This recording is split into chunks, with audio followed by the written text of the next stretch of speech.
Секое спомнување на Кина се поврзува со богатото минато на оваа земја и со уште позагатливата сегашност со она што се случува во неа денес.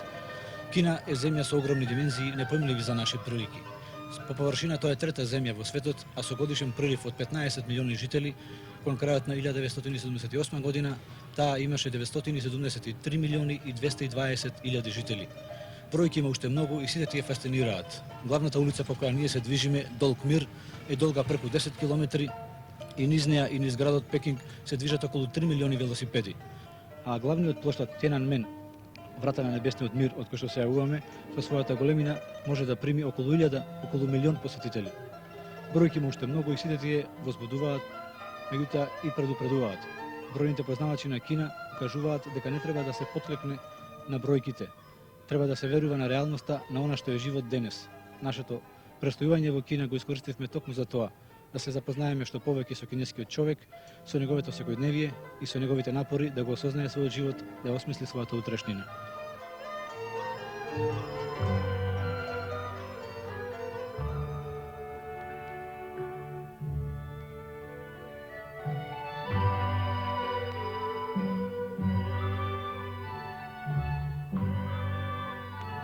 Кинеско утро.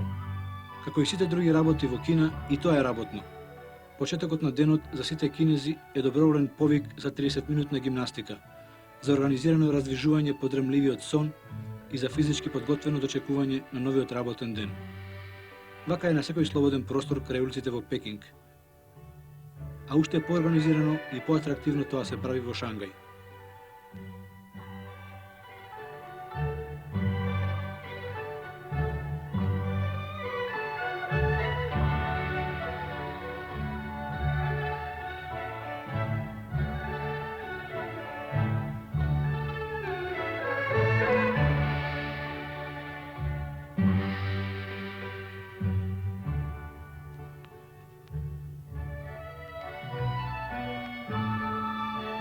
Ушу представува игра со меч.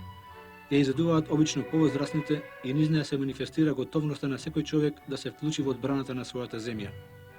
Тоа е дел од традиционалната кинеска гимнастика, додека тај джи чуе е гимнастичка вежба од поново време. Има за цел да го раздвижи организмот. Сите движења со рацете, нозете и телото се изведуваат како да се има топка во рацете и целото тело поигрува со неа. Стари и млади, жени и мажи, индивидуално и организирано, по улиците и парковите или пред работните простории, поминуваат половина час во оваа единствена и ретко атрактивна заедничка утринска гимнастика. Армија од раздвижени и освежени работни луѓе подготвено го дочекува новиот работен ден.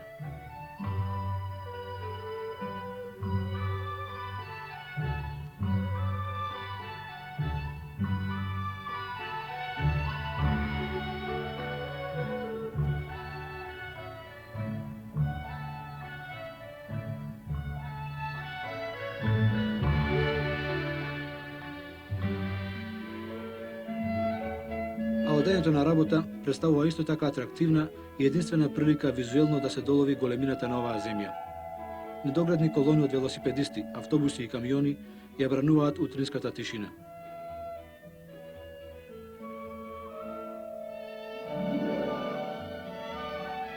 Велосипедот е главното превозно средство за кинезите. Се смета дека во Кина денес има околу 100 милиони велосипеди. Во Кина нема приватни автомобили и по телевизискиот приемник велосипедот е најголемото материјално богатство што може да се поседува приватно. Може да се купи со 3 просечни месечни плати и со оглед на се поголемата куповна моќ што ја имаат кинезите во последниве години, велосипедот е најбарана стока.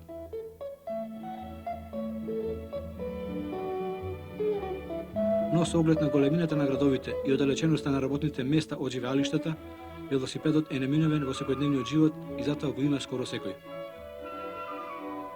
И додека работните луѓе се опатуваат на своите работни места, да навратиме за момент во дел од најновата историја на современа Кина.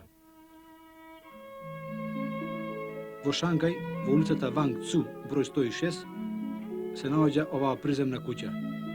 Овде, на 1 јули 1921 година, е одржан основачкиот конгрес на Комунистичката партија на Кина. Во присуство на 12 делегати, потврден е револуционерниот курс што го имаа работниците и селаните во нивната борба против суровите експлоататори и договорени се наредните задачи за организирана борба. Денес овде се наоѓа мал музеј кој говори за развојот на револуционерната мисла и идеите на марксизмот и ленинизмот во овој дел на светот. Постои и спомен собата со 12 шолји за чај, со кои се служеле присутните делегати на основачкиот конгрес на Комунистичката партија на Кина. Од овие спомени се поаѓа и во запознавањето со најновите настани од историјата на современа Кина.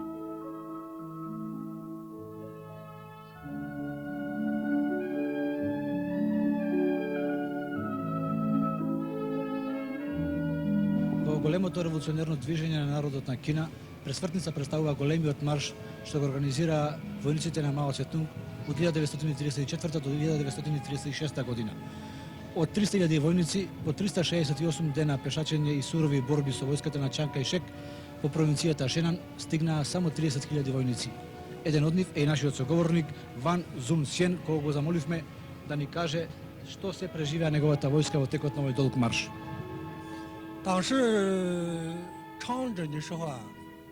Долгиот марш го започнаа борците на 3 корпуси, уште во октомври 1934 година. А кога непријателот започна борба против нас, ни се придружија и борците на 4-тиот корпус. Во провинцијата Сечуан се сретнавме сите заедно. Бевме околу 300.000. Од 365 дена марширање, 235 дена поминавме во борби. Моравме во еден период и 18 ноќи едно по друго да пешачиме. Се одмаравме на секои 180 километри. Во текот на овој марш преминавме 18 планински масиви и 24 реки. Маршот мине низ 12 кинески провинции и во текот на неговото траење зазедовме 62 градови. Страдањата траја 368 дена и за тој период поминавме 12.500 километри. Кога маршот заврши, во провинцијата Шенси, од 300.000 борци колку што го започнавме маршот, стигнавме само 30.000 борци.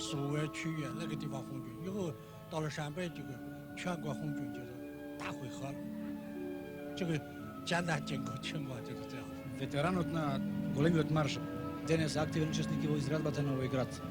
Со него разговараме на бродот по реката Хуангпо, низ која се движиме 2 часа низ најголемиот град на светот Шангај. Го замоливме да ни каже како се уставаруваат денес идеалите за кои тие се бореа во текот на големиот марш во конечното ослободување на земјата.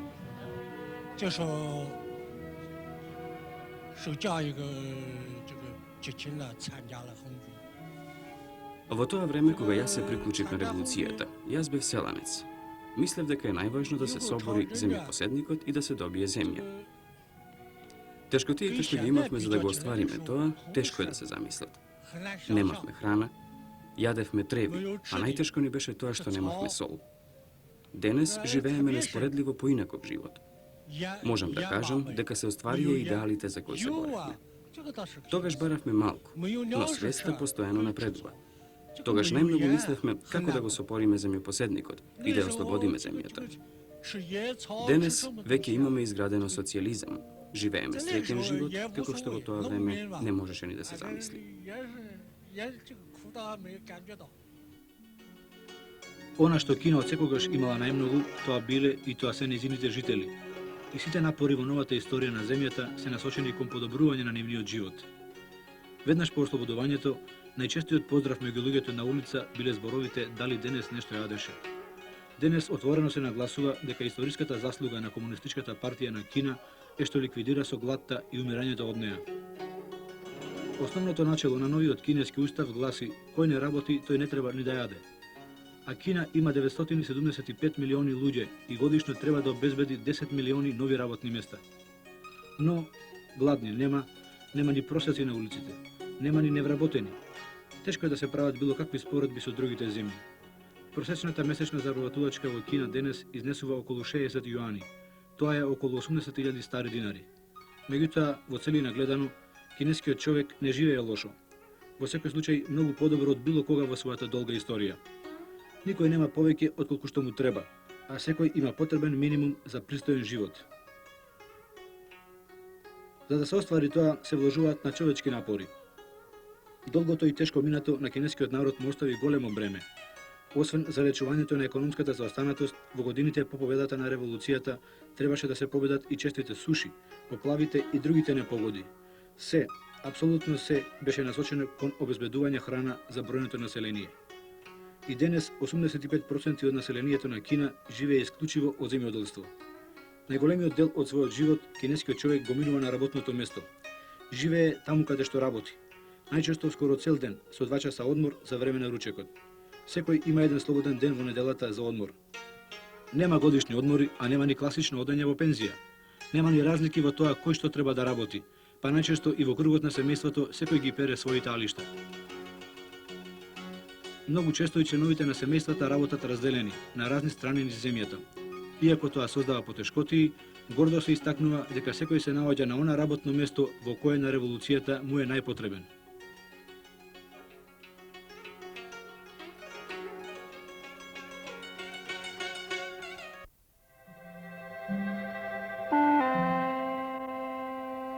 Шангај, најнаселениот град на светот денес. Шангај не е огледало на Кина, меѓутоа овој град е излезната врата на Кина кон светот. Овде е концентриран и најголемиот дел од индустријата на Кина. Шангај има околу 1000 фабрики од најразличен вид со околу 1.500.000 индустријски работници во нив. Најмногу во машинската, дрвната, тутунската и текстилната индустрија. Шангај е оддалечен од морскиот брег околу 30 километри и целиот тој простор од двете страни на реката Хуангпу представува огромно пристаниште. Бродови од целиот свет на двата дока од 30 километри долгото пристаниште увозуваат и извезуваат стока од сите и на сите меридијани во светот.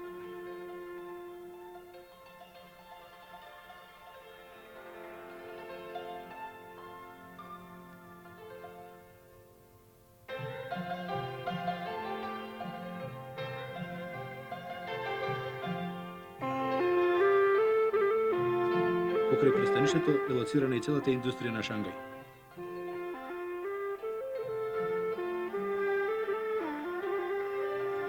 Реките и водените канали во Кина, особено во нејзиниот источен дел, се најважните сообраќајници. Кина има околу 160.000 километри водени патишта и со нив се поврзуваат сите делови на земјата. Она што за современиот свет е најчеста слика на автострадите, овде тоа е заменето со речниот сообраќај.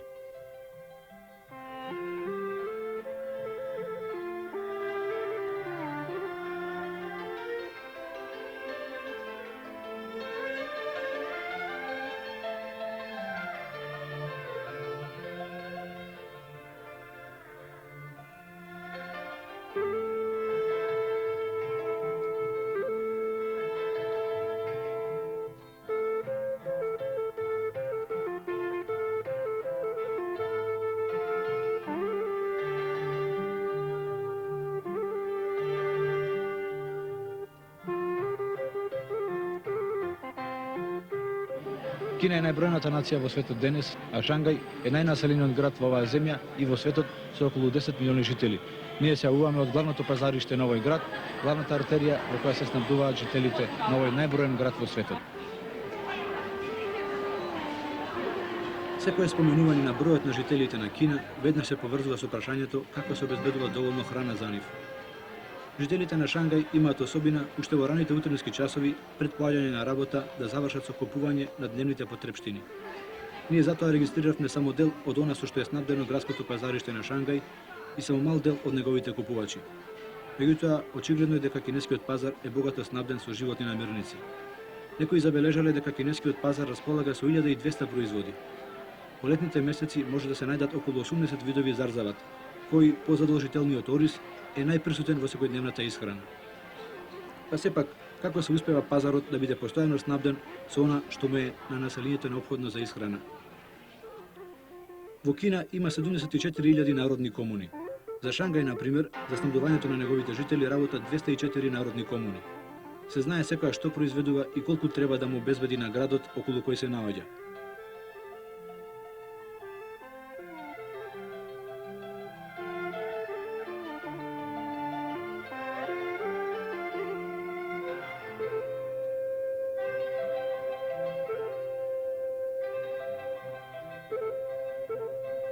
Народната комуна Пенгпу секојдневно на Шангај му испорачува 150.000 килограми разен зеленчук.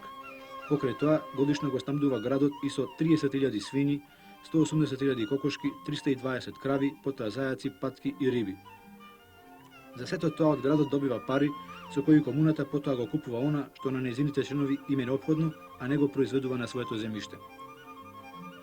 Народните комуни во Кина се основната клетка во општествено-политичкото уредување на земјата. Представуваат мали градови во кои е обезбедено се за нивните жители. Комуната Пенгпу има околу 20.000 жители.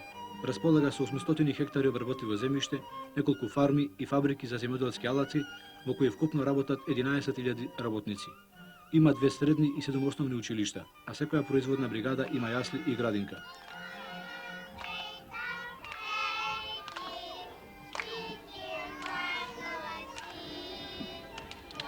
Комуните со своји средства ги финансираат училиштата, со што се настојува државата да се ослободи од таков вид издатоци, а комуната пак на тој начин да школува кадар што е неопходен за нејзина поуспешна работа.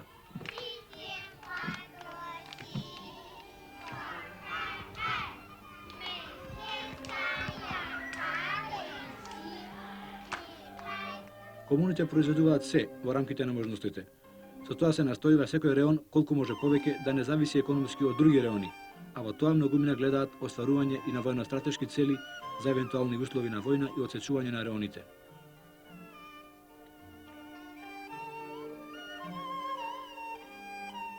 Најголемата по површина автономна покрајина во Кина денес е Синкиангшко-ујгурската автономна покрајина. Ние се наоѓаме во главниот град на оваа покрајина, Урумчи, главен индустријски и економски центар на земјата. Меѓутоа, тоа не е основната карактеристика за оваа покрајина. Многонационалноста е првата одлика на овој дел на Кина. Во овој крај живеат 13 народности. Ги има казаци, киркизи, татари, монголи, руси и најмногу ујгури и кинези. На секој чекор низ градот и низ покрајината со двојазичните надписи се регистрира и се нагласува решеноста и заедништвото на народностите од оваа покрајина заеднички да појдат во решавањето на сите задачи и да го подобрат својот живот.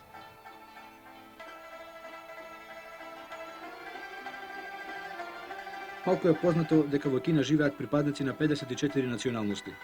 Тоа представува само 6% од вкупното население на земјата, меѓутоа нивниот вкупен број изнесува околу 50 милиони. Тие живеат на 60% од територијата на земјата. Пред револуцијата, само 10 националности во Кина имаа свое писмо, а денес скоро сите и најмалобројните развиваат своја автономија и целокупен живот во сите области на културата, образованието, науката и информирањето. Својата автономија оваа покрајна ја добива уште во 1955 година.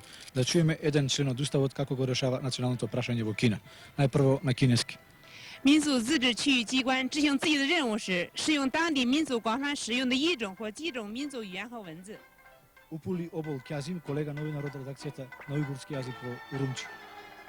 Milli avtonom joylardagi milliy avtonom organlar o'zlarining vazifasini ijro qilganda shu joydagi millatlar keng qo'llanilgan bir xil yoki bir necha xil yozikni ishlatadi.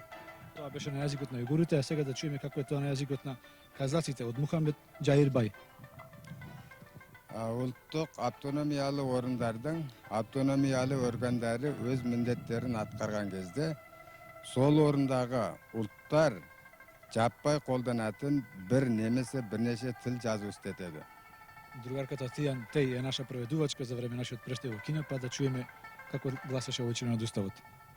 За время исполнявания своих задаток органи национальной, региональной автономии треба употреблява jedan или više jezika i pisama nacionalnosti koje upotrebljavaju mesne nacionalnosti.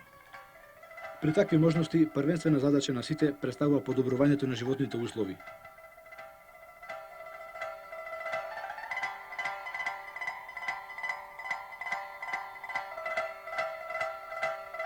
Синкиангшко-ујгурската автономна покрајина зазема 1/6 од вкупната територија на Кина. Меѓутоа, поради лошите природни услови, таа покрај Тибет е најретко населена. На 1 квадратен километар живее просечно по еден жител.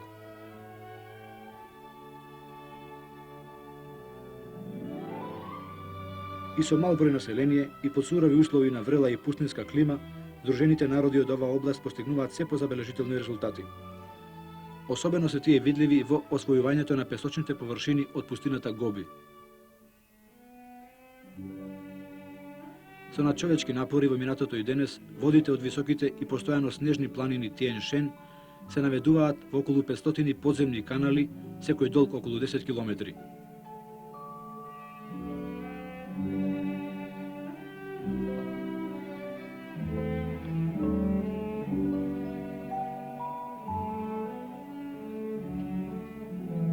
На тој начин разнесени се песочните дини и до вчера најнеплодното земјиште претворено е во зелена градина.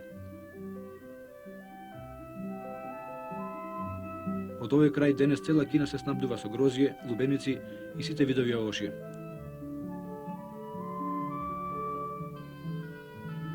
Се разбира, првенствена задача е обезбедувањето производи за исхрана, преку одгледување на неколку видови жита, пченка и компир, а големото богатство на вода е искористено и за одгледување риби.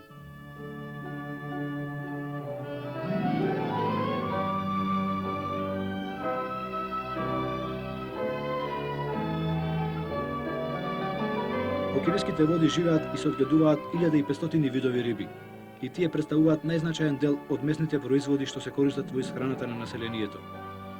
Во водените резервоари во околината на градот Шехатсе се лови риба на малку специфичен начин. Може би одовде потекнува исказната за рибата што паѓа сама во тавата. Искусните рибари го обколуваат со мрежа просторот во кој сметаат дека во тој момент има најмногу риба и потоа со удирање по лимените кајчиња ја вознемируваат рибата. Таа обезглавено скока на водената површина и најчесто сама скока во рибарските кајчиња. На ваков начин годишно бригадата на Ли Чанг Чин лови околу 300 тони риби. Ловот на кој присуствувавме и ние го сметаат за слаб, околу 300 килограми. Кој знае, можеби и присуството на камерата и на неповиканите гости беше причина рибите да се патуваат на спротивната страна од мрежите и од кајчињата.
Во Народна република Кина има 35 градови со преку 1 милион жители.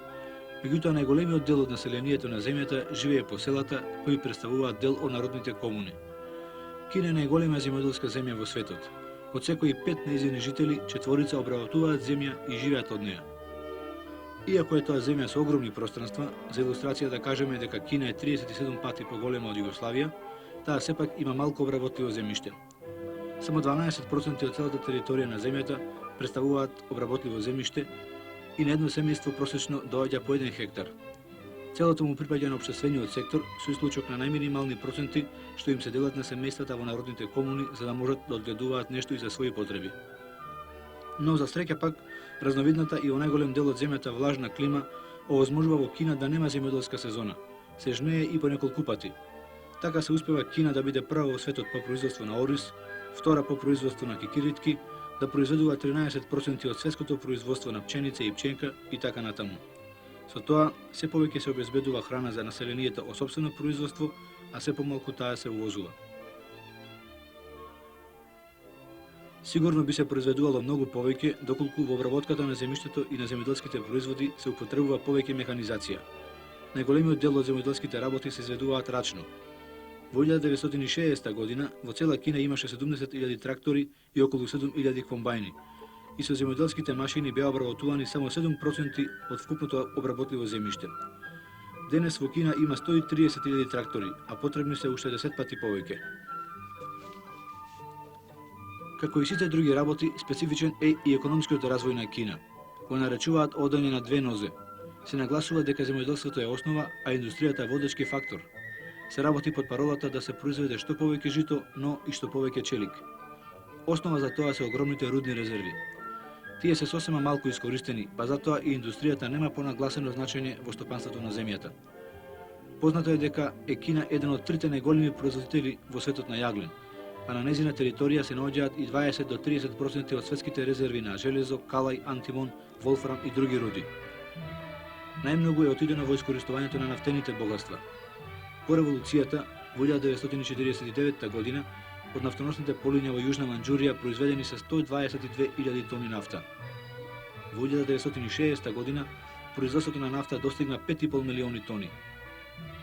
Не е познато колку нафта произведува Кина денес, меѓутоа познат е податокот дека Кина годишно извозува 15 милиони тони од оваа се повеќе барана суровина во светот.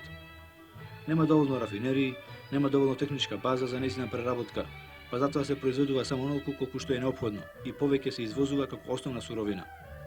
Меѓутоа, очигледни се резервите што утре можат да бидат основа за развој на уште поголеми индустријски можности.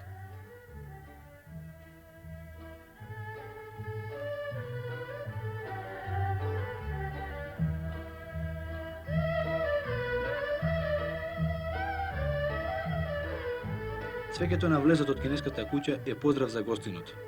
Вкусно нацртан цвет и зборовите топло ја поздравуваме екипата на Југословенската радиотелевизија не дочекуваат во шангајската фабрика за автомобили и камиони.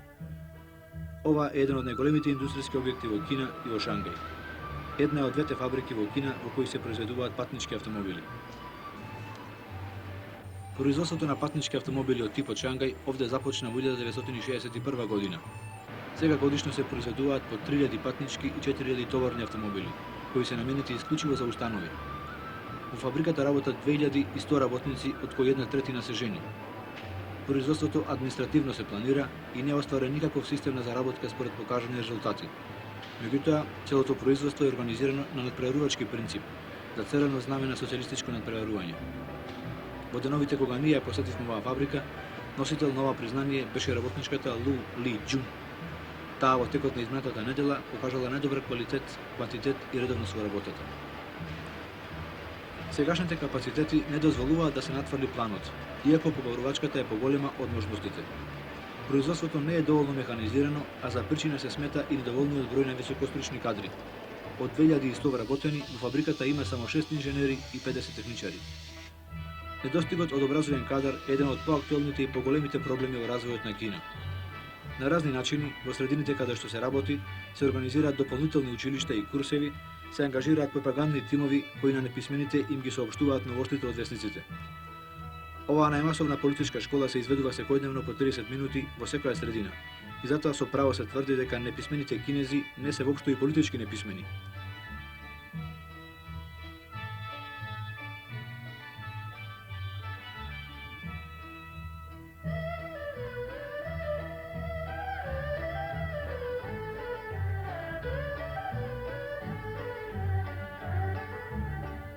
Сите цветови на еднината лежат во семето на сегашноста, вели една кинеска поговорка. Затоа и сите напори се вложуваат да се изгради личност која по многу нешта нема да биде иста како луѓето од другите меридијани, зашто и условите во кои живее и задачите на кои треба таа да одговори по многу нешта не се исти. Така ќе може и утрешнината да биде многу поинаква од животот што се живее денес. Денес во Кина учат и студираат околу 120 милиони студенти, меѓутоа и покрај тоа бројот на високошколските и образовани кадри е се помал и се попотребен. Денес се станува тешко студент во Народна република Кина. Од 24 завршени средношколци, само еден успева да се запише на факултет. Затоа како се станува студент, разговараме со нашите соговорници, студенти на Факултетот за политички науки во Шангај. Јас живеев в село. Сакав да студирам, а тоа беше желба и на моите родители и на целото село. Бев примерна и затоа изборот падна на мене. Среќна сум што се оствари мојата желба и што можам да ја остварам довербата на оние што ме одбраа да го продолжам школувањето. Сега разговараме со Ван Џан Веј. Јас на универзитет дојдов од улиците на овој град. Во средно училиште мечтаев да се запишем на универзитетот. Но мојата желба не се оствари во времето на културната револуција, кога 4-члената банда со саботажи и подкопувачка дејност го наруши нормалниот систем на запишување. По разбивањето на 4-члената банда, Централниот комитет на Комунистичката партија на Кина, начело со Хуа Гуофенг, изврши преобразба на системот на запишување на студенти. Тогаш ми се укаже прилика да се пријавам на испит. Во 1977 година, поради слабиот резултат не успеав, но се јавив и следната година. Вложив поголеми напори и успеав да се запишем на факултетот за политички науки. Другарот Лју Генг Шенг е наставник по информирање и еден од замениците на ректорот на Фудан универзитетот. Го замоливме да не запознае како се планира запишувањето на студенти на овој универзитет.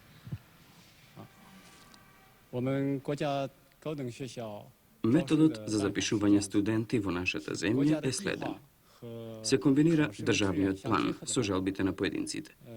Секоја година државата изработува единствен план за запишување на студентите. Потоа се спроведува единствен приемен испит за целата земја. Учениците изразуваат 3 желби на кој факултет сакаат да студираат. Дури според покажаниот успех во средното училиште, по покажаниот успех на приемниот испит и според изразените желби, се прави дефинитивен распоред на запишаните студенти. На овој универзитет запишуваме студенти што изразиле желба да студираат овде и што покажале подобри резултати на испитите.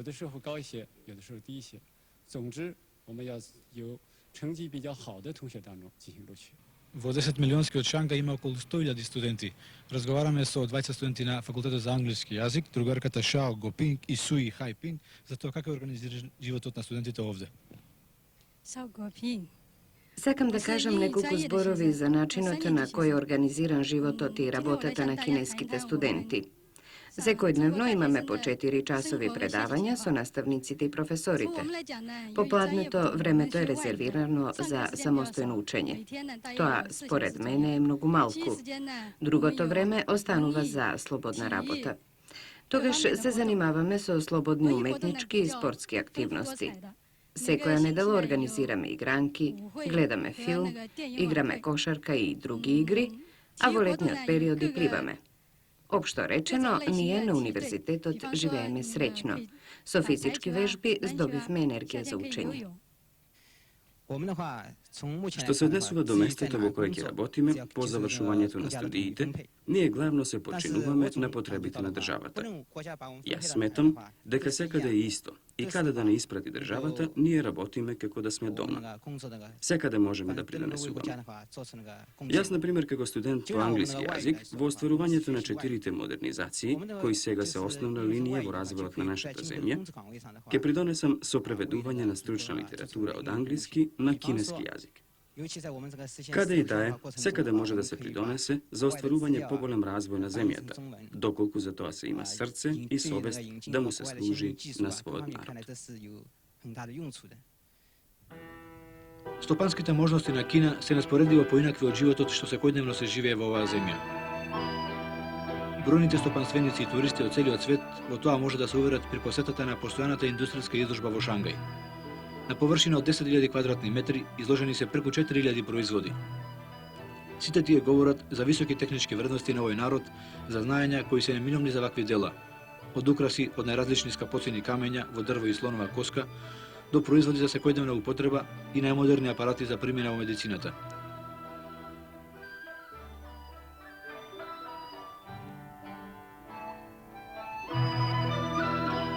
Кина произведува 20 видови часовници, 50 типови транзистори, а неодамна ја произведе и 4-та генерација компјутери.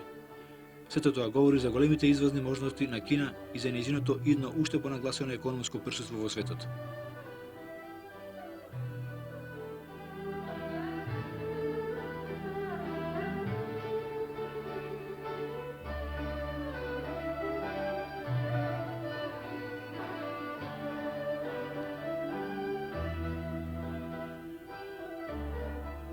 Најголемиот дел од она што го произведува кинескиот човек е наменето за извоз. Меѓутоа, во последниве години, стоката што го преплавува светот може да се купи на секој чекор и низ Кина. Штандовите на стоковната куќа во Пекинг се најдобра потврда за тоа. Сите производи овде се од кинеско производство, а најбарани се прехранбените и текстилните производи. Техничките производи се доста скапи и еден мини телевизиски приемник од кинеско производство чини 800 јуани. Тоа значи дека може да се купи со 14 месечни заработувачки. Јапонски колор телевизиски приемник чини 2800 јуани. Малку се купува, но важно е дека може да се купи и за тоа сведочат и другите продавници низ трговската артерија Ван Фу Чин.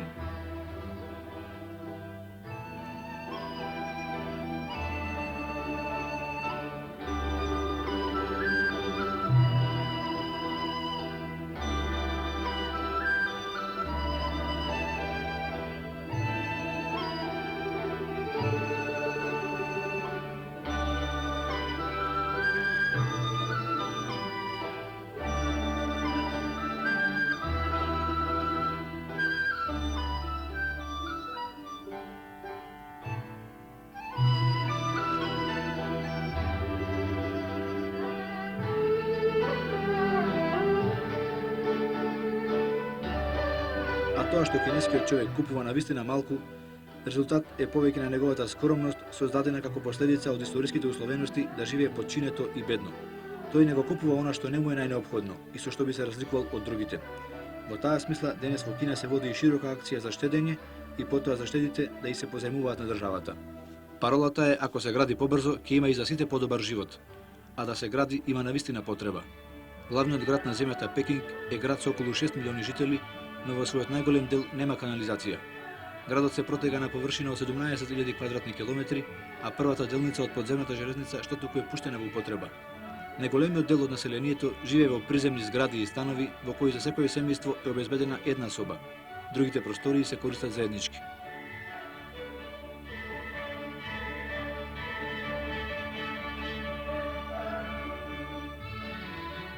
Започнуваат да се градат и нови згради и нови населби, но тоа е се уште далеку од можноста да се задоволат потребите.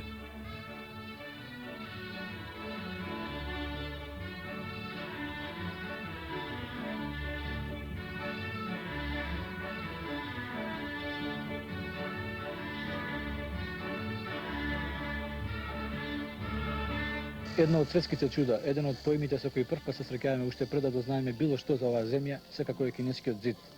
Започна да се гради уште во 3 век пред нашата ера, па се до 15 век, денес достигнал должина од 6000 километри.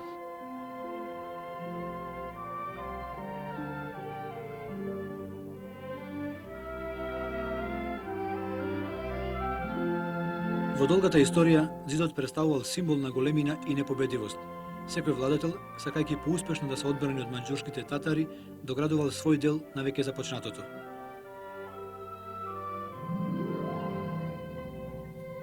Денес, долгиот зид, како што го викаат кинезите, е најпосетениот објект од бројните културно-историски споменици на Кина. Туристи од целиот свет доаѓаат да се одушевуваат и да се чудат на бесмисленоста на овој најграндиозен градежен објект во историјата на човештвото. Во подножјето тој е широк 9, а висок на некои места и до 15 метри. Тоа е единствениот објект изграден од човечка рака што го забележале американските астронаути со голо око од месечината. Во неговата изграда учествувале околу 3 милиони луѓе, а во неговите темели се вградени и коските на неколку стотици илјади упнетувани градители.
Пекинг, меѓу бројните споменици, доминира комплексот од царски палати, познат како забранетиот град.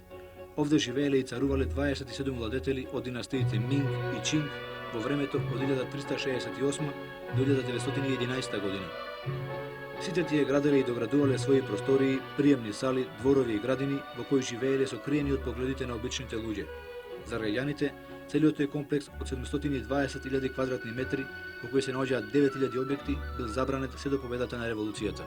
И сите вредности што се создавале во текот на тие 6 векови од највредните уметници на Кина, собрани се меѓу декоративните зидини на овој град или изразени низ раскошните екстериери или бројните скулптури и релиефи во мермер, метал и дрво низ него.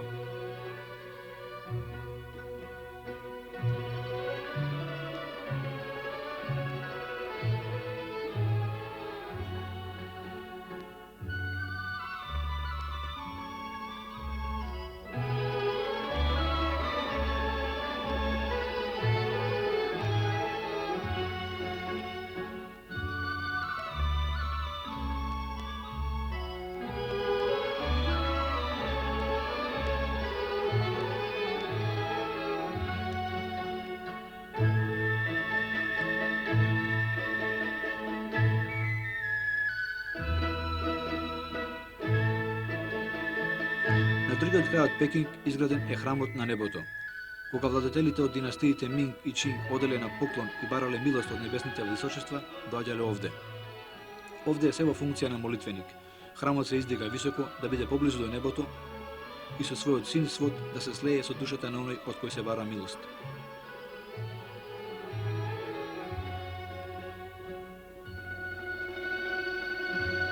Владетелите Чијан Лонг и Лија Чинг во периодот од 1736 година до 1820 во непосредна близина на Пекинг го изградиле летниот дворец. Суровите владетели не дозволувале и кога одат на излет да не бидат обкружувани од раскош.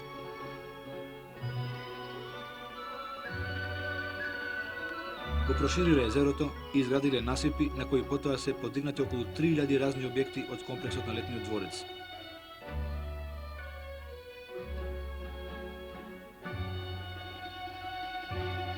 Освен атрактивните павилјони, импресионираат мермерниот брод и 17-лакиот мост, кои ја потврдуваат градителската способност на кинеските неимари.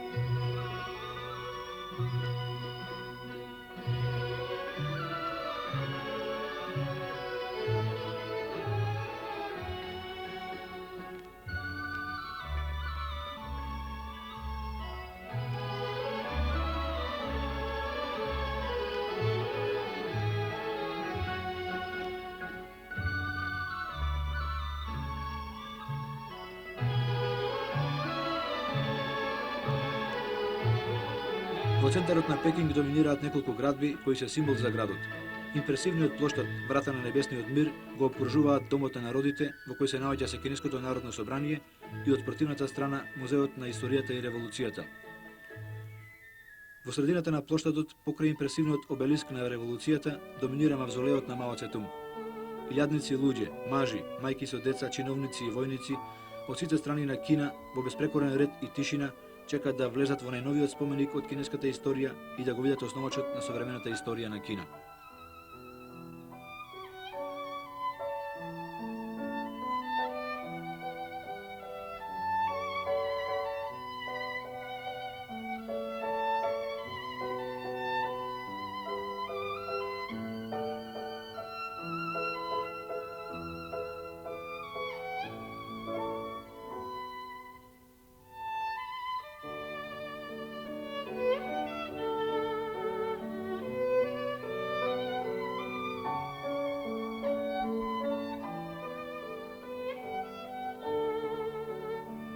Во предвечерните часови пак заживува главната улица на Пекинг. Илјадници велосипедисти се враќаат од работа. За нив тоа е добра прилика да ги дознаат најновите вести на денот, а за нас да се сретнеме со уште една, можеби најкарактеристична слика за Кина. Таци Бао се ѕидни вестници со долга традиција. На овој ѕид на демократијата може секој да го изнесе своето мислење, да напише што забележал и што мисли во врска со тоа. Најчесто се критикуваат неправилните постапки, но најточно е дека вестите од овој ѕид на демократијата се најверното мерило за настаните и чекорите што се преземаат во официјалниот политички живот на земјата.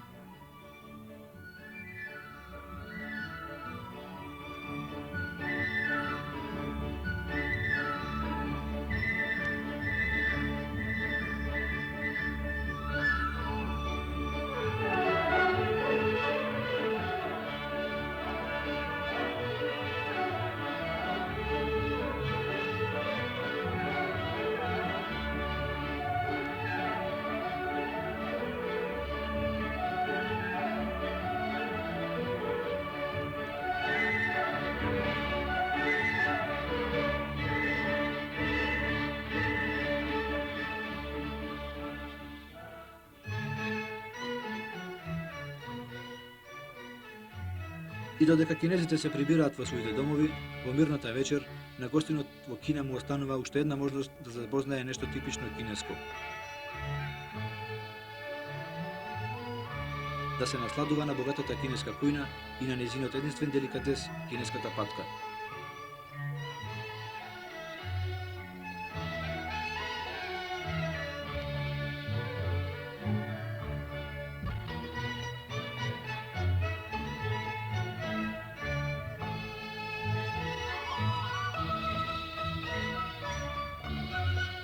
Од неја не се отврла ништо, а се подготвуваат околу 30 мезалоци и јадења. Тајната е во нејзината исхрана, во водата во која живее и се разбира во готвењето.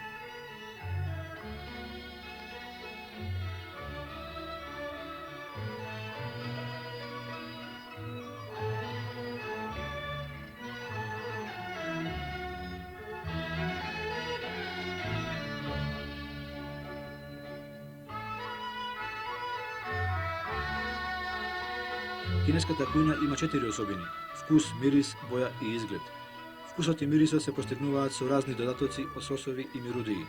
Со систем на варење, секој производ ја задржува својата природна боја, а изгледот во аранжирањето достигнува вистинска уметност.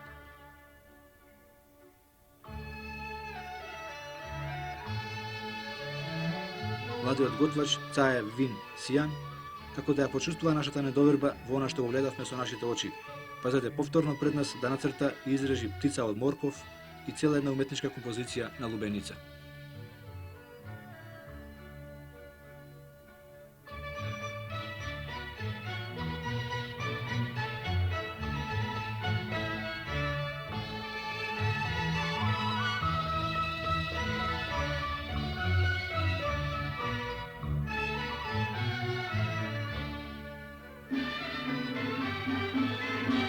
Тоа беше нашето видување на Кина денес.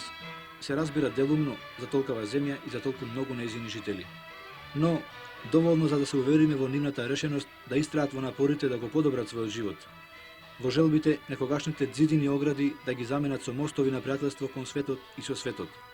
Доволно за да се увериме дека минатото треба да се стави во служба на сегашноста и дека во семето на сегашноста лежат сите убави цветови на еднината.